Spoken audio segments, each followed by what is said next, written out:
Hari ini 9 Mei 2024 dan tadi aku baru beres nge-gym. Dan di tengah sesi latihan aku, kayak tiba-tiba keingetan kalau misalkan bulan Agustus nanti tanggal 24 itu udah 3 tahun aku nge-gym. Ya sejak pertama aku nge-gym, tahun 2021. Kenapa aku bisa ingat spesifik tanggalnya? Karena dulu juga aku pernah bikin video pengalaman 1 tahun nge-gym, durasinya 13 menit dan setelah aku tonton kayak lambat banget di situ aku ngomong dan ya ada sih beberapa poin yang mungkin bisa diambil dan kalau memang kamu pengen nonton bisa nonton aja. Cuman di sini aku pengen cerita pengalaman aku yang hampir 3 tahun nge-gym ini tentang bagaimana aku bisa konsisten untuk terus-terusan nge-gym. Jadi langsung aja kita mulai videonya.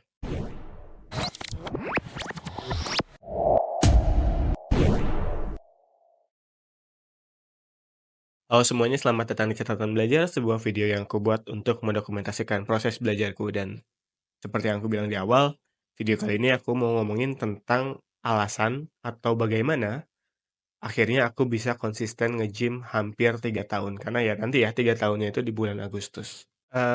Tapi sebelum ke situ, mungkin aku sedikit flashback ke pemantik atau hal yang men-trigger aku untuk berolahraga.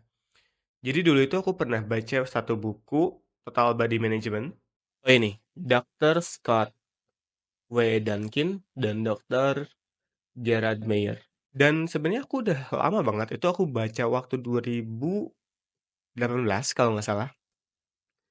Yang jelas salah satu trigger atau pemantiknya di buku itu tuh dijelasin bahwa tubuh kita itu sama seperti kendaraan. Ya sekarang yang harus kita lakukan dengan kendaraan adalah merawatnya setiap hari dan itu sudah sangat cukup. Sebenarnya isi dari buku itu sangat bagus, cuman apa ya, aku lupa isi detailnya, mungkin nanti aku bakal baca ulang. Tapi yang jelas, itu sudah cukup untuk men-trigger aku memulai berolahraga, walaupun seperti yang aku dijelasin, apa, di video pengalaman 1 tahun nge-gym, ya di kepala aku mungkin sama seperti kalian bahwa olahraga itu ya kardio, baik itu lari, badminton, futsal, berenang, dan lain sebagainya.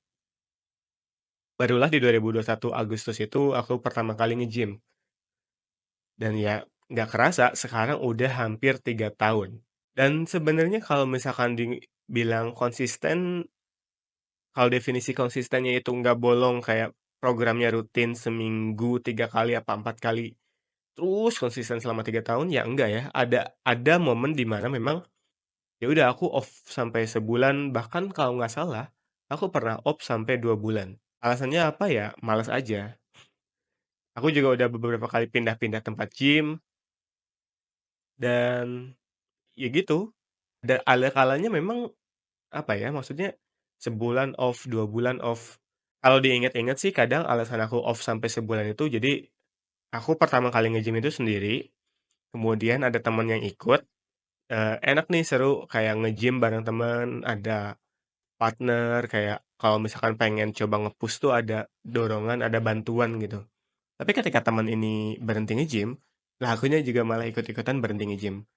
Satu hal yang aneh, karena ya seperti di video itu juga, maksudnya di video yang 1 tahun pengalaman nge-gym, apa ya, alasan aku nge-gym itu adalah pengen punya six pack dan memang di saat itu, meskipun tidak terlalu terdefinisi, seenggaknya aku bisa melihat six pack aku sendiri. Dan ya udah karena tujuan aku itu cuman pengen punya six pack, akhirnya setelah tujuannya udah kecapai, ya aku ngerasa, ya ngapain lagi nge-gym. Padahal sebenarnya itu, apa ya, bisa dibilang mindset yang keliru atau mungkin motivasinya yang keliru. Dan saat ini udah hampir 3 tahun, sebetulnya bisa dibilang alasan aku nge-gym atau bertahan nge-gym itu udah berubah. Jadi, aku itu ngelihat kakek aku dan ya di usianya yang udah senja memang, dia tuh udah kesulitan untuk bergerak. Dan aku sih membayangkan seandainya aku diberi umur panjang, maka aku tuh pengen punya badan yang fit. Karena selain kakek aku juga memperhatikan beberapa kakek-kakek yang lain yang memang masih bisa berjalan, bahkan terlihat sangat bugar gitu loh. Di situ tuh aku membayangkan kayak kakek aku yang aku lihat di rumah itu kesulitan untuk bergerak. Mobilisasinya udah sangat terbatas dan itu tuh kayak menjadi refleksi aku sendiri kayak, ya tadi ya, aku ngulangin lagi nggak efektif, tapi ya udah. Iya, intinya sekarang alasan aku itu, seandainya aku diberi umur panjang, maka aku pengen di usia senja aku nanti tuh aku masih bisa bergerak secara fit. Minimal aku masih bisa jalan-jalan. Minimal aku masih bisa berkunjung ke cucu aku nanti. Kalau memang aku diberi umur panjang. Dan ya itu sebetulnya. Alasan kenapa aku bisa konsisten adalah seandainya aku diberi umur panjang, tentu nggak tahu maksudnya ya kita cuma bisa berusaha kan. Kalau memang seandainya aku nggak berumur panjang pun, ya udah, aku mengambil atau memutuskan atau mengasumsikan atau berharap seandainya umur aku panjang, maka aku pengen di usia senja aku nanti, aku punya badan yang bugar. Seenggaknya aku bisa jalan, seenggaknya aku tetap bisa berkunjung ke cucu-cucu aku. Jadi, aku membayangkannya itu hal itu, seandainya nanti ketika udah punya cucu, aku tuh nggak pengen cucu yang terus datang ke aku baru bisa main. Ya kalau memang aku pengen main ke tempat cucu aku, kenapa nggak aku aja yang berkunjung? Ya sesederhana itu, alasan yang membuat aku bisa bertahan hampir 3 tahun ini.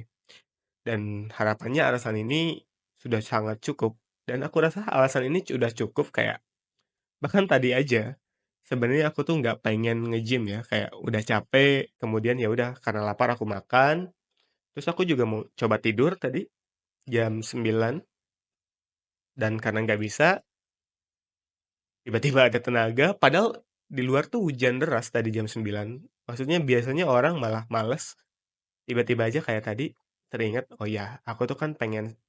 Aku ingat alasan tadi, dan ya udah kayak tiba-tiba tergerak, dan ya udah nge-gym. Dan setelah di tengah-tengah gym tadi, aku keingetan bahwa ini hampir 3 tahun, dan ya ini, jadi video ini gitu loh. Terus kalau misalkan balik lagi ke konsistensi, kadang memang kalau misalkan perbandingannya ya, ketika seminggu off dibandingkan dengan seminggu full latihan, tentu lebih baik seminggu latihan. Tapi kalau misalkan, apa ya, mungkin ini terdengar seperti sebuah validasi, tapi ya mungkin terdengar sebuah validasi sih. Intinya meskipun ada 1 bulan atau 2 bulan aku, apa ya, off nge-gym, nggak latihan full, tapi secara zoom out, ya aku terus mencoba untuk datang ke gym dan angkat beban lagi dan olahraga lagi, dan mulai lagi nge-reset bebannya lagi, dan ya udah siklus itu berulang-ulang, intinya aku selalu mengingat tujuan aku lagi, alasan kenapa aku ingin nge-gym. Dan tentu seiring waktu berjalan, apa ya, maksudnya ada hal-hal lain yang bisa memantik semangat aku untuk nge-gym. Kayak misalkan beberapa waktu lalu aku nonton podcast-nya Om Deddy yang sama dokter siapa aku lupa, pokoknya di situ tuh salah satu obrolannya adalah bahwa saat ini udah banyak bayi yang terkena obesitas karena ya mungkin orang tuanya tidak teredukasi. Jadi kayak bayinya itu sering dikasih kental manis, karena mungkin paradigmanya masih berpikir bahwa itu susu, padahal itu kan bukan susu, itu kental manis yang isinya adalah gula.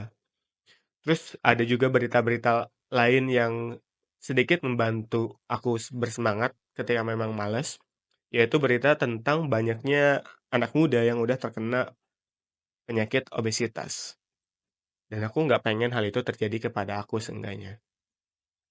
Cuman ya balik lagi, alasan kenapa aku bisa terus memaksakan diri, ya karena aku berharap seandainya, balik lagi ya ini kalimatnya selalu berulang, seandainya aku diberi umur panjang, maka aku pengen menjadi seorang kakek-kakek yang sehat, minimal bisa jalan dan berkunjung ke cucunya nanti.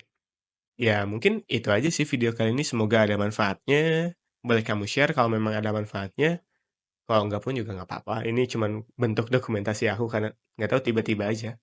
Ini video yang benar-benar inisiatif, intuitif, nggak direncanakan sama sekali. Sampai jumpa di catatan belajar yang lainnya. Dah.